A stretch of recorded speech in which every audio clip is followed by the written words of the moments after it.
안녕하세요. 참다 참다 겨우 열받은 마음을 추스르고 역대급 복수를 한 사람입니다. 정말 주변에서 너 이거 사연감이라고 꼭 제보를 하라고 하셔서 용기를 내어 사연을 제보하게 되었습니다. 평소에 보기만 한 채널에 제 사연이 올라간다는 게 무척이나 신기하지만 혹시라도 저를 알아보는 사람이 있다면 그냥 모른 채 하고 넘어가 주시면 감사하겠습니다. 저는 아주 쓰레기 중에 쓰레기인 남자와 결혼하게 되었어요. 그런 이상한 놈이랑 결혼하게 된 이유는 다 사정이 있었지요. 사실 저는 폭력적인 아버지 밑에서 한평생을 산 여자였어요. 엄마가 늘 저에게 하신 말씀은 긍정아, 너는 절대로 아빠 같은 남자 만나서 엄마같이 고생하면서 살지 말어라. 여자 인생에서 가장 중요한 결정 중에 하나는 남자를 잘 만나는 거야. 남자 한번 잘못 만나면 평생 고생하고 마음 아파하면서 살게 된다. 알겠니? 네 아빠 같은 남자 만나면 엄마처럼 인생 꼬이는 거야.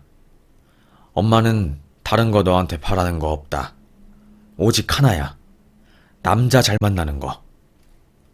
저는 엄마의 이런 말씀을 귀가 떨어질 듯이 들었어요.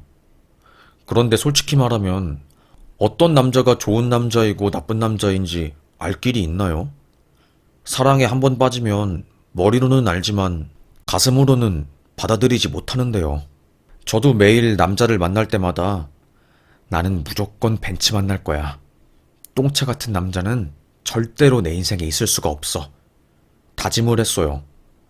하지만 현실은 아니더라고요. 똥차 같은 남자가 저에게 일말의 애정이나 관심을 보이면 애정 결핍에 아빠에게 사랑을 받지 못하고 자라온 저는 해벌레 하면서 침을 질질 흘렸어요. 제 인생의 목표 중 하나는 아빠의 소나기에서 벗어나는 거였고, 그렇게 되려면 빨리 결혼을 해야 했거든요. 폭력적인 아빠 밑에서 매일 무섭고 힘들었지만 제가 버틸 수 있었던 이유 중 하나는 바로 엄마였어요. 그래도 엄마가 미약하게나마 저에게 바람막이가 되어 주셨거든요.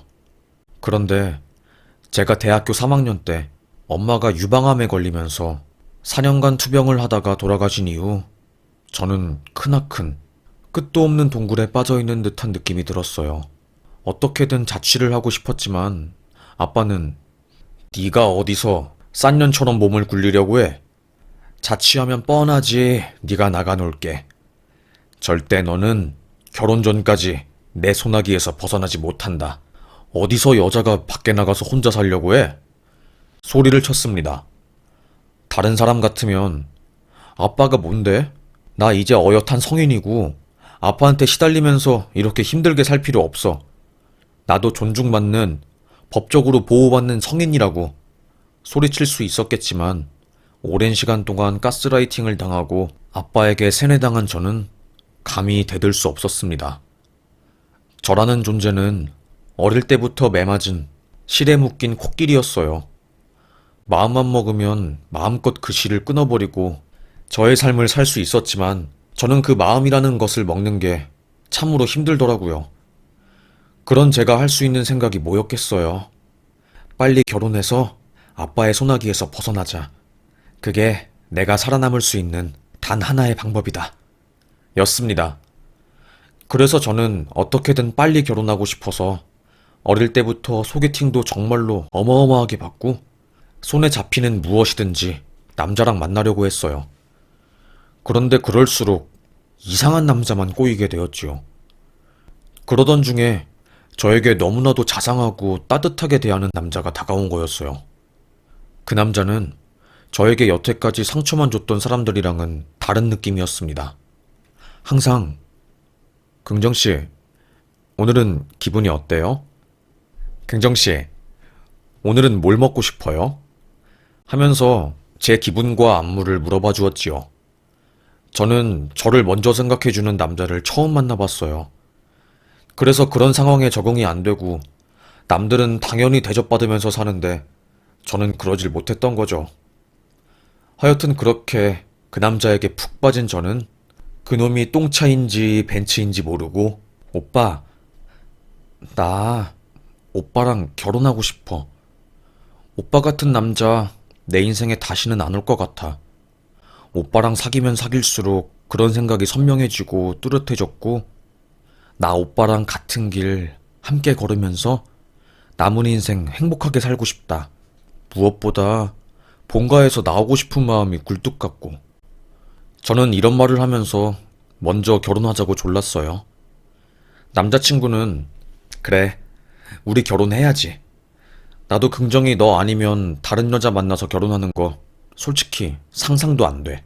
긍정이 너라서 내 온 마음을 주는 거고, 긍정이 네가 없으면 내 인생이 얼마나 아득하고 힘들지 상상도 안 돼. 저희는 이런 말을 주고받으면서 결국 결혼에 꼴이 나게 되었습니다. 그런데 결혼 전에는 몰랐지요. 연애 때랑 결혼하고 나서 이렇게 태도가 다른 남자라는 것을요. 연애 때 저에게 한 모든 행동들은 거짓말이었습니다. 정말로 버티기 힘들 정도로 너무나도 달라서 저는 적응이 안 되었어요. 깔끔하고 성실한 줄 알았던 그 사람은 완전히 구데기보다 더 더러웠습니다. 양말 벗은 걸로 자기 코 풀고 항상 집에 와서 씻지도 않고 손 하나 까딱대지 않고 누워 있었어요. 아니, 이게 적당히 하면 제가 이해가 되는데 6시에 집에 와서 잘 때까지 아예 방에서 일어나지를 않았습니다. 밥을 먹기 위해서 나올 법도 한데 항상 저에게 어이, 나 밥 좀 가져다 줘. 미역국에 밥 말아서 그릇 위에 김치 올린 다음에 숟가락 꽂아서 줘. 어이가 없었지요. 뭐 하는 놈인가 싶어서 저는 처음에 한두 번은 요구에 응해줬어요. 그런데 시간이 지나면 지날수록 그 도가 심해지는 겁니다. 더러운 건 적당히 더러워야지. 어제 먹은 그릇 설거지도 안 하고 거기에 또 먹고. 제가 당신 이렇게 먹으면 병 걸려. 진짜 더러워서 토 나온다고. 뭐 어차피 뜨거운 거 들어가면 싹 다 균 녹아서 괜찮아. 이러는 사람이었지요. 정말 듣기만 해도 토 나오고 더럽지 않나요? 하여튼 그래도 더럽고 게으른 거? 그거는 참을만 했는데 얼마나 사람이 한 방울 노리고 하는 것도 없으면서 존중받고 싶어 하는지 말도 못해요. 저한테 그러더라고요. 어이, 아무리 그래도 그렇지. 아내라면 당연히 남편 기도 살려주고 그래야 하는 거 아니야? 나 월급은 적어도 그래도 한 가정의 가장이니까 아침이랑 저녁은 새로 갓 지은 밥 해줘. 그리고 반찬도 항상 조금씩만 해서 새롭게 먹을 수 있도록 해주고. 이런 말을 하는데 그 두툼하고 메기처럼 생긴 입술을 파리채로 철썩하고 때리고 싶더라고요.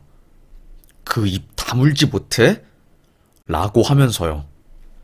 하지만 오랜 시간 폭력적인 아버지 밑에서 길들여지고 맞아온 저는 섣불리 반항하지 못했습니다. 속으로는 콱 월 300밖에 못 벌면서 뭐 이렇게 요구하는 게 많아? 그냥 차려주는 대로 처먹을 것이지. 이놈이 진짜로 미쳤나? 하면서 욕하고 싶었는데 결국 저는 알겠어. 이렇게 대응할 뿐이었습니다. 그런데 남편은 그보다 더 심한 게 엄청난 마마보이였어요. 저와 있었던 모든 일들을 시어머님한테 이루고 본인 엄마가 자기를 왕처럼 떠받들여줘서 아직도 자기가 잘생긴 줄 알고 잘난 남자라고 착각한 거죠. 매일 시모는 우리 아들이 어릴 때는 정말 잘생겼어. 주변에서 영어배우 시키라고. 이렇게 잘생긴 애 주변에서 찾을 수 없다고 그렇게 말할 정도였다니까. 그리고 머리는 또 얼마나 똑똑한 건지. 말도 마. 초등학교 다닐 때 고등학교 다니는 애들이 푸는 문제집을 풀고 그랬어. 담임쌤이 얘는 영재라고, 영재학교 보내라고 해서 내가 영재학교 보내려고 했어. 그리고 우리 아들 성격도 좀 좋니? 너 이런 남자 만난 거 진짜 천운이다. 알지? 응? 와, 저는 시어머님이 이런 말을 할 때마다 뭔 소리예요, 어머님? 어머님 아들 못생겨서 별명이 물에 빠진 아구예요. 그것도 그냥 아구가 아니고 흙 묻은 아구요. 피부도 안 좋아가지고 무슨 버섯 농장도 아니고 검버섯이 얼굴에 거무튀튀하게 피어있는데 제가 미쳐가지고 눈이 삐어가지고 지금 남편이랑 결혼한 거지. 저 안 미쳤으면 절대로 남편이랑 결혼 안 했어요. 그리고 영재라서 지방대 갔나요? 참, 진짜 어이가 없어서. 제발 아들 자기 객관화 하게 좀 하세요. 칭송도 적당히 해야지 칭송이지. 과하면 정말 보기도 싫어요. 무슨 말인지 잘 아시죠? 라고 말을 하고 싶은 거를 진짜 꾹꾹 참으면서 네네 거리면서 겨우 넘겼지요. 하여튼 어머님 과하게 팔을 자기 아들 쪽으로 감싸고 남편은 그 덕에 주제 파악도 못하고 지가 왕자인 마냥 저에게 대접받으면서 살려고 했습니다. 솔직히 말하자면 이 정도는 그냥 다 을에 겪는 문제라고 생각했어요. 어쨌든 이혼을 쉽게 하는 것은 아니니까요. 그런데 제 인내심이 한계에 다다를 때까지 열받는 일이 터지고야 만 거죠. 제가 아이를 낳고 힘들게 육아를 하면서 회사 관두고 주부일에만 전념하고 있을 때였어요. 어느 날부터인가 남편의 얼굴이 잿빛이다 못해 아예 얼굴에 흑채를 뿌린 것처럼 어두워졌습니다. 이상하게 여긴 저는 남편에게 자기야, 무슨 일 있어? 왜 그렇게 얼굴빛이 안 좋아? 무슨 일 있으면 꼭 말해. 혼자 끙끙 앓아서 해결되는 일은 인생에 없더라고. 됐어. 당신이 알긴 뭘 알아? 내가 이건 혼자 알아서 해결할 수 있는 문제니까 신경 쓰지 마. 저에게, 저에게 날카롭게 매번 말하니 저도 더 이상 뭔가 안색이 안 좋은 남편에게 말 거는 게 눈치가 보이더라고요. 저랑 말하기 싫다는 사람에게 제가 더 이상 무슨 말을 할 수 있겠어요? 그저 그냥 알아서 잘 하려니 하고 있는 거였죠. 그런데 그러다가 제가 우연히 남편이 통화하는 이야기를 듣고야 만 거였어요. 아, 몰라, 엄마. 이번에 와이프 몰래 퇴사하고 작은 방 얻어서 전업투자 일하다가 트럼프 때문에 미치겠어. 3억 날렸다고. 이제 시드머니도 다 쓰고 나 이거 잃은 거 만회하려면 마이너스 통장 뚫어야 해. 엄마, 지금 여윳돈 없어? 내가 어떻게든 2배, 3배로 만들어줄게. 제발 나 믿어주라. 응? 엄마, 제발. 저는 이게 무슨 소린가 싶었습니다. 자세히 통화 내용을 들어보니 회사를 다니면서 남편이 저 몰래 주식을 했나 봐요. 원체 도박이나 사행성 게임을 좋아하는 사람이었고 한방 인생을 꿈꾸는 남자라서 주식하는 거는 놀랍지도 않았어요. 그런데 주식으로 자기 연봉을 한 달 만에 벌기 시작하고 억소리 나는 돈이 자기 통장에 찍혀버리니까 눈이 돌아가 버린 거죠. 그래, 이 정도 추세면 내가 전업으로 투자하면 정말 조기 은퇴는 일도 아니고 나 떼부자 되는 거야. 지금처럼 회사 상사한테 빌빌거리지 않아도 되고 내가 하고 싶은 거 다 하면서 그렇게 살 수 있는 거야. 그래. 이딴 생각을 가지고 있던 남편은 현실의 냉혹함도 모르고 퇴사를 해버린 겁니다. 그것도 갓난아이가 딸려있는 상황에서 와이프인 저에게 상의도 없이요. 점점 계획대로 안 되기 시작하자 남편은 시모한테 말해서 돈을 꾸기 시작한 거고 한 번 돈을 꾸니 걷잡을 수 없을 정도로 빚이 늘어난 거죠. 저는 심장이 쿵해서 이거는 정말 심각한 거다. 빨리 대책회의를 하든가 해야지. 이러다가 정말 분유값도 못 벌고 망하게 생겼다. 라고 생각을 했습니다. 저는 분위기를 잡고 진지하게 자기야, 나 당신 퇴사하고 나 몰래 작은 골방 잡아서 투자하고 있는 거 다 알거든? 저번에 어머님이랑 베란다에서 나 몰래 통화하고 돈 빌리는 이야기 하는 거 다 들었어. 이제는 나 속이지 말고 제발 솔직하게 말해줘. 우리 아이 아직 분유 먹고 있어. 이 갓난아이를 두고 어떻게 그렇게 쉽게 퇴사를 해? 퇴사가 장난이야? 지금 당신 혼자서 사는 것도 아니잖아. 와이프랑 자식이 있잖아. 어떻게 그렇게 책임감 없는 행동을 하냐고. 전 펑펑 울었습니다. 그런데 웃긴 게 남편은 자존심이 상한 것인지, 아이씨, 왜 내 통화 내용을 엿듣냐고. 아니, 어떻게 투자하는 사람이 맨날 벌기만 해.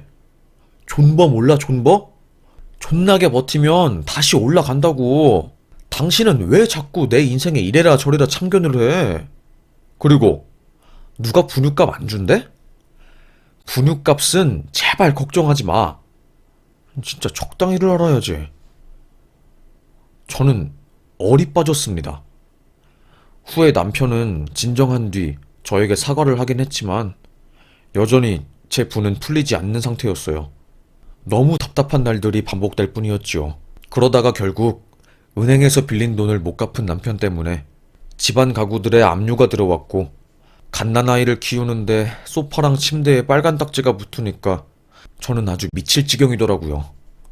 이걸 어쩐다 싶었던 거죠. 안 되겠다라는 생각이 든 저는 이를 악물고, 그래, 남편이고 나발이고 일단 내 아이는 내 손으로 지켜야지 마음먹었습니다.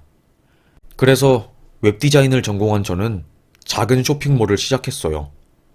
웹디자인은 제 전공이니까 솔직히 돈 들 일은 하나도 없었고, 제가 해야 되는 것은 물건을 판매하는 사람이랑 구매자랑 연결해주는 중간다리 역할이었어요. 그런데 그게 슬슬 입소문이 타기 시작하고 제가 물건을 잘 벌면서 대박이 난 겁니다. 한 달 수익이 300만 원이었어요. 아가 키우는 주부가 집에서 컴퓨터로 300만 원 버는 거, 그거 절대로 쉬운 일 아니잖아요. 저는 속으로 이거 쇼핑몰 잘만 하면 정말로 대박 날 수 있겠는데? 싶었습니다. 아가가 어느 정도 커서 어린이집에 맡길 수 있게 되었을 때, 아가가 어린이집에 간 오전 시간에 저는 본격적으로 일을 하기 시작했어요. 10대, 20대, 30대들을 위한 AI 쇼핑몰을 만들기 위해서 저는 저희 학교 동문 컴공과와 관련 학과 사람들을 모아서 공부하기 시작했습니다. 알고리즘이란 것도 저희가 다 설정을 해서 옷 맞춤 설정을 하고 다양한 선택지를 만들어서 최대한 다양한 사람들이 많은 유입을 할 수 있게 만들었어요. 그러다 보니까 매출은 엄청나게 커졌고 저희가 AI 쇼핑 관련해서 선두주자가 된 격이 된 거죠. 지금이야 이런 시스템으로 운영되는 곳이 많아지긴 했지만 제가 일할 때만 해도 별로 없었거든요. 적어도 제가 그 일을 해서 남편 때문에 집에 붙은 빨간 딱지도 제 이름으로 싹 다 빚갚아서 집 명의도 제 걸로 바꾸었습니다. 제 덕분에 밑바닥 인생을 겨우 모면한 남편은 정말 대단하다. 어떻게 당신... 내가 진짜 인정한다. 당신의 능력과 악바리는. 시모는 우리 며느리가 아주 한 건 했네, 한 건 했어 라고 말을 해주면서 저를 인정해 주었어요. 그런데 저를 인정해 주니까 참 기분이 좋더라고요. 그래서 인정 욕구에 과다하게 빠진 저는 남편과 시모에게 인정받으려고 더욱더 열심히 일을 했어요. 그래서 카드도 시모한테 주고 남편한테 기죽지 말라고 명품도 사게 한 거죠. 그렇게 한 제 행동이 완전히 잘못되었다는 것을 깨닫기까지는 그리 오래 걸리지 않았습니다. 제가 해주는 것들이 당연시 되다 보니까 처음에는 아이고 우리 며느리가 최고네, 밖에 나가서 며느리 자랑하느라 입이 마를 새가 없고 나는 너무너무 행복해 칭찬을 해주던 시모는 이번 달은 카드 한도가 얼마니? 500까지 넉넉하게 늘려주지. 이번에 영순이 엄마 기를 확 죽이려면 카드 한도가 높아야지 내가 콧대를 세우지. 남편은 당신 나 이번에 구찌 벨트 신상으로 나온 거 그거 사서 동창회에 차고 갈 거거든? 그러니까 당신 현금 100만 원만 아침에 나가기 전에 내 책상 위에 올려놔줘. 이런 부탁을 아주 당연하게 뭐 맡겨놓은 것처럼 하기 시작했습니다. 기가 차고 코가 막히더라고요. 아니 뭔 이런 사람이 다 있나 싶었어요. 솔직히 말하면 상대도 하기 싫었습니다. 그런데 어쨌든 그래도 가족이고 애 아빠니까 짜증나도 제가 참고 넘어간 거였죠. 그러다가 슬슬 저와 남편 그리고 시모 사이에 금이 간 게 더 커지기 시작해서 와장창 깨지게 된 계기가 있었어요. 항상 설이나 추석 같은 명절 때 남편이 자기네 집에 먼저 가자고 하거든요. 사실 제가 위에 적었다시피 제가 아빠랑 사이도 그렇게 좋지도 않고 굳이 본가에 가서 오랫동안 있고 싶은 마음이 없었기 때문에 처음에는 남편의 그런 요구들을 그냥 순순하게 수용을 해줬어요. 그래, 빨간 날에는 시댁 먼저 가자. 우리 집이랑 먼 것도 아니고 쿨하게 대응을 했습니다. 그런데 결혼 10년 차가 넘으니까 슬슬 이게 되게 불공평하다는 생각이 들더라고요. 시댁에 한 번 갔다가 오면 빨간 날이 다 끝나 있어요. 사실 본가에는 안 가도 되지만 그래도 엄마가 묻혀있는 산소에는 꼭 가야 한다고 생각을 했거든요. 그런데 맨날 설이나 추석 때 시댁만 가고 우리 엄마 산소에 가려고 하면 남편이 나 피곤해. 운전하는 것도 힘들고 애도 지칠 거야. 우리 그냥 집에 가서 쉬자. 장모님 산소는 급한 거 아니잖아. 산 사람 먼저 잘 챙기는 게 중요한 거지. 그리고 장모님도 다 이해하실 거고. 이런 말들로 우리 엄마 산소에 안 가기 시작한 게 거의 10년이 된 거였어요. 저는 하도 안 되겠다 싶어서 정말 몇 년 만에 시간을 내서 저 혼자 엄마 산소에 갔는데 그동안 엄마 산소 돌봐주는 사람이 없어서 풀도 무성하게 나고 땅도 엉망인 모습을 보니까 진짜 미쳐버리겠더라고요. 내가 미쳤지. 남들을 우선시하느라 우리 엄마는 내팽개치고 이게 뭐 하는 거지? 나 진짜 바보였나 봐. 나 바보인가 봐. 너무 바보처럼 살았어. 남편 말만 듣느라 10년 결혼 생활 평생 엄마한테 제대로 인사도 못했네. 저는 펑펑 울었습니다. 그리고 집에 가서 누워있는 남편에게 말했어요. 당신, 이번에 돌아오는 설에 나 무조건 우리 엄마한테 먼저 갈 거야. 그래야지 내 마음이 편할 것 같아. 뭔 소리야 갑자기. 뭔 처가댁을 먼저 가. 갑자기 그건 경우가 아니지. 원래 우리 엄마가 항상 나보려고 진수성찬 차려놓고 기다리는데 갑자기 순서를 바꾸면 뭐라고 생각하겠어. 처가댁은 솔직히 나중에 가거나 안 가도 상관없잖아. 지금까지 계속 그래 왔잖아. 아니 당신 우리 집이 만만해? 아무리 그래도 장모님 산소에 10년 동안 3번 간 건 심한 거 아니야?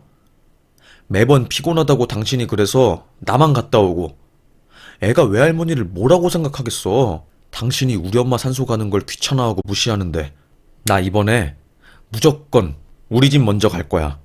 남편은 제 말에 기분이 상했던 것인지 아예 대답조차 안 하더라고요. 얼마나 어이가 없었던지요. 입이 완전히 삐쭉 나와버린 남편은 두툼한 아구 입술을 한 채 지 혼자서 궁시렁 댔습니다. 결국 저의 뜻대로 친정에 먼저 가긴 했지만 운전 내내 내가 돈 안 벌어서 무시하는 거야? 가장자리 뺏겨서 이렇게 무시하는 건가? 뭐 이런 혼잣말들을 계속 하더라고요. 저는 그 말이 다 들렸지만 그냥 가볍게 무시를 해주었습니다. 그래, 네가 뭐라고 떠들든 솔직히 말하면 내 알바가 아니다. 이러면서요. 그런데 웃긴 게 저희 집에 갔다가 시댁에 가자마자 어머님이 완전히 독불장군 얼굴을 하고 저를 힘껏 째려보는 겁니다. 그리고서는 저에게 시댁에 먼저 오는 게 그렇게 안 입고 왔니? 꼭 내 아들 기를 죽여야 해? 기분 좋게 추석이나 설 같은 명절에는 배려해서 시댁에 먼저 오면 되지. 너는 애가 갑자기 무슨 되도 않는 자존심을 이렇게 부리는 거니? 저는 그 말을 듣는 순간 너무 어이가 없어서 말이 안 나올 지경이었습니다. 뭐 이런 사람이 다 있나 싶었어요. 적반하장도 유분수지. 적당히 하면 이해라도 될 테지만 이건 아니었습니다. 화가 난 저는 남편에게 아니, 당신, 이걸 어머님한테 다 일러 바친 거야? 또 나만 곤란해지잖아. 하면서 남편의 옆구리를 꼬집었습니다. 아니, 정말 웃긴 게 남편은 제가 살짝 꼬집었는데 무슨 가위로 살덩이 자른 것 마냥 으악! 거리면서 아픈 척을 어머님 앞에서 심하게 쇼를 하는 겁니다. 어머님이 너 진짜 아주 이제는 물불 안 가리고 내 아들한테 행동하는구나. 너처럼 예의 없고 막 나가는 애는 내가 태어나서 처음 봤다. 너 왜 그러는 거니 도대체? 어? 저는 어머님한테 참다 못해 한마디 했습니다. 어머님이 생각을 해보세요. 저도 누군가의 귀한 딸이고 귀한 자식이에요. 설날에 먼저 집에 가고 싶지 않겠어요? 우리 엄마도 비록 돌아가셨지만 저 보고 싶은 마음은 시어머님이랑 똑같을 거예요. 자식들 보고 싶은 마음은 모든 부모님이 동일하다고요. 제가 먼저 10년 동안 양보해서 시댁 먼저 가고 우리 엄마 산소 안 갔으면 이제는 우리 엄마 산소 정도는 먼저 들러도 되는 거 아니에요? 가서 자고 오는 것도 아니고 뭐가 그렇게 안 입고 오신대요? 저도 이제는 할 말 하면서 살아야 할 것 같아요. 이제까진 참고 살았지만 참다가 가슴에 병 날 것 같습니다. 그 순간 갑자기 시어머님이 손을 들어서 제 뺨을 때리려고 한 겁니다. 깜짝 놀란 저는 몸을 숙였지만 머리를 퍽 하고 맞고야 말았어요. 저 그때 이성의 끈이 툭 하고 끊어졌습니다. 바로 저는 어머님한테 아니 어머님 도대체 뭐 하시는 거예요? 왜 그러시는 거냐고요? 어머님 저도 이제는 못 참습니다. 하고 어머님 턱 쪽을 똑같이 퍽 하고 쳤습니다. 어머님은 너 정말 미쳤구나. 네가 아주 나사가 빠졌어. 돈 좀 번다고 시애미 뺨을 때려도 되는 거야? 이거 완전 폭행죄야. 내가 신고하면 넌 감옥에 가는 거라고. 이게 진짜 위아래도 없이 기가 막히고 코가 막혀서 미치겠네? 감옥이요? 이딴 걸로 감옥 안 가요, 어머님. 그리고 어머님이 저 먼저 때리셨잖아요. 누가 누구 보고 감옥을 가래요? 그리고 제가 돈도 훨씬 많고 좋은 변호사 쓸 수 있어요. 그러니까 제발 가짜는 말 좀 하지 마세요. 우스워 죽겠으니까. 알겠어요? 어머님이랑 남편은 저를 죽이네 마네 하면서 머리채를 잡으려고 하고 막 진짜 사람 죽일 듯이 다가왔습니다.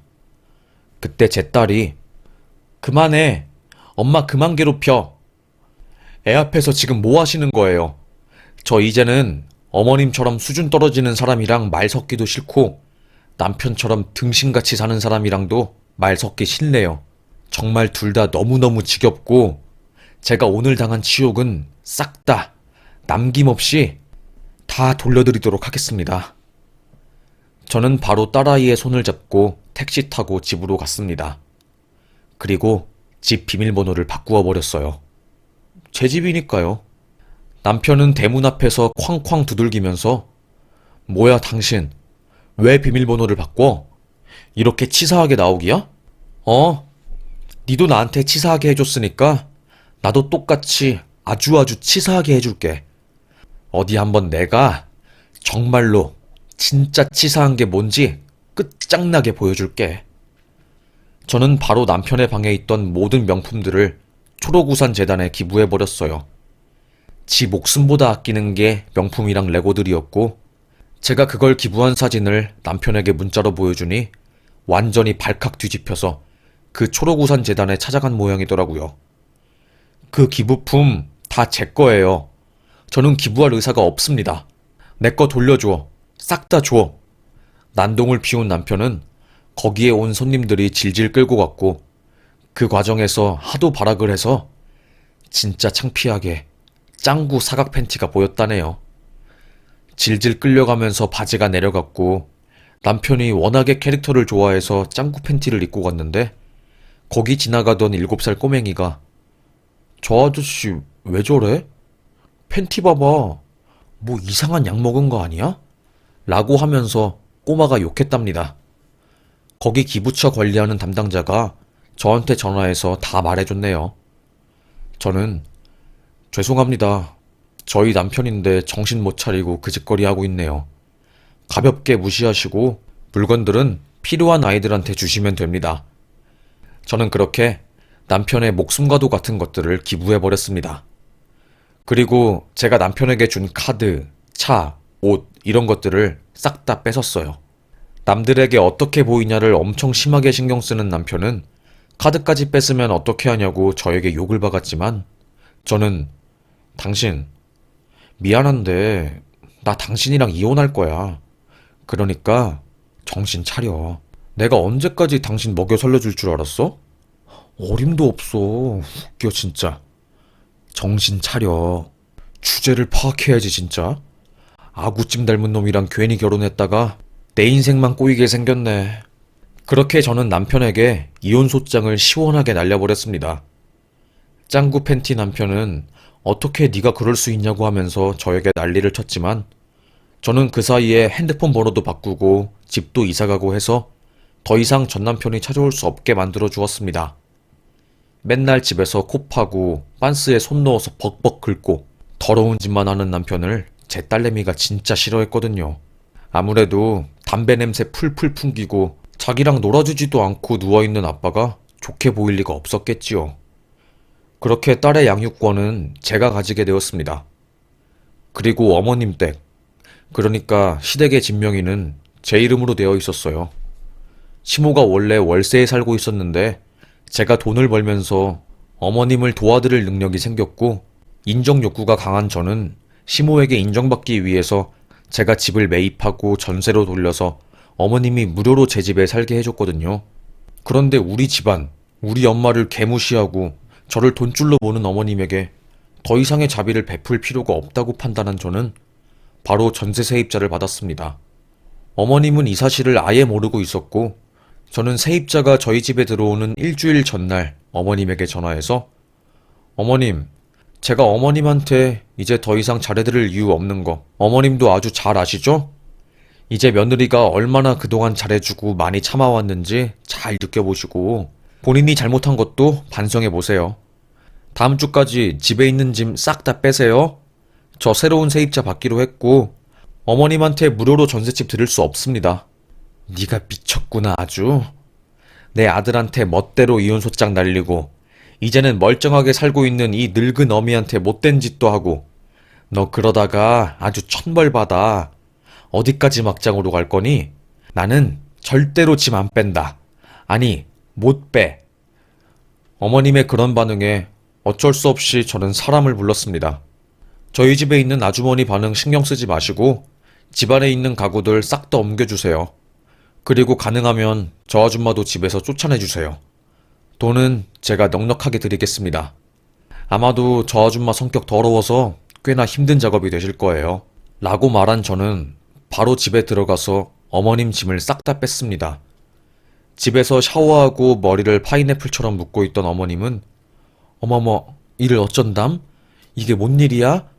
라고 소리치면서 저를 노려보았고 저는 어머님, 저 빈말하는 성격 아닙니다. 그러니까 좋은 말로 할 때 짐 빼셔야죠. 아저씨들, 짐 이거 빨리 빼주세요. 그렇게 어머님은 집안에 있는 모든 짐을 탈탈탈 털렸고 하루아침에 갈 곳 없는 처량한 신세가 되었어요. 끝까지 내가 왜 이 집에서 나가야 해? 나는 이해를 할 수 없다. 어디 한번 여기서 뻗팅기는 나를 내쫓을 수 있으면 내쫓아 봐라. 어? 어머님이 그렇게 떼를 쓰고 뻗팅겨 보았지만 사실 그런 사람 수도 없이 마주하는 사람들이 인력소 사람들이었거든요. 바로 남자 장정 4명이서 힘을 모아 어머님 양다리와 팔을 들었고 휘짜 휘짜 휘짜 소리와 함께 무겁고 육중한 어머님을 집 밖으로 내쫓는데 성공했습니다. 구슬땀을 흘리며 아이고 간만에 아주 바다 코끼리처럼 육실한 사람을 옮겨봤네. 아이고 허리야. 45평 이삿집 옮기는 것보다 푸짐한 살덩이 아주머니 옮기는 게 더 힘드네. 라고 하더라고요. 저는 그 이야기를 듣고 얼마나 웃겼던지요. 어머님도 창피했던 건지 더 이상 땡깡을 부리지 않고 결국 급하게 짐 저장하는 창고에 전화해서 본인 짐을 옮기고 꿍시렁대면서 제 앞에서 사라졌습니다. 그렇게 제 덕분에 떵떵거리면서 살던 그들은 하루아침에 완전히 거지 깽깽이보다 더 초라하고 비참한 인생을 살게 되었고, 저는 그들의 그런 모습을 보면서 아주 행복한 한박 웃음을 짓고야 말았네요. 그렇게 그들은 저에게 한 것만큼 똑같이 벌을 받게 되었고, 저는 이제 자유의 몸으로 행복하게 딸을 키우면서 살고 있습니다. 불안하고 험악한 가정 환경에서 자라온 제가 빨리 그 가정 환경을 탈출하기 위해서 급하게 결혼을 하다 보니 어떤 남자가 좋은 남자인지 잘 고르지도 못하고 이렇게 안 좋은 일을 겪고 말았네요. 부디 다른 분들은 저 같은 일 겪지 않으셨으면 하는 마음에 이렇게 긴 글을 쓰게 되었습니다. 여러분 인생은 시댁에 휘둘릴 정도로 가볍지 않습니다. 남편이 뭐라고 하든가 말든가, 시모가 뭐라고 하든가 말든가, 본인이 생각하기에 합리적이라고 생각하면 그 선택을 하시길 바랍니다. 저는 그걸 못해서 가스라이팅을 당하고 살아서 10년 동안 돈도 뜯기고 마음도 완전히 무너져 내렸다가 겨우겨우 회복하게 되었네요. 이런 말을 주변에서 누군가가 해주었더라면 얼마나 좋았을까 싶습니다. 조금은 아쉽긴 하지만 그래도 이미 엎질러진 물 어떻게 할 수 없으니 저는 주어진 현실에 최선을 다하며 지나간 과거, 안타깝고 미련 남고 상처받은 과거를 인정하고 현재를 행복하게 만들기 위해서 노력해 보렵니다. 그럼 오늘 저의 사연을 끝까지 읽어주셔서 정말 감사합니다. 요 며칠 들려오는 이야기로는 시모는 창고에서 살고 있고 남편은 강원랜드 근처에서 한방을 노리면서 여전히 한심하게 있더라고요. 에휴, 그들은 평생 그렇게 살았으면 좋겠네요. 그럼 감사합니다. 저의 사연은 여기까지였습니다.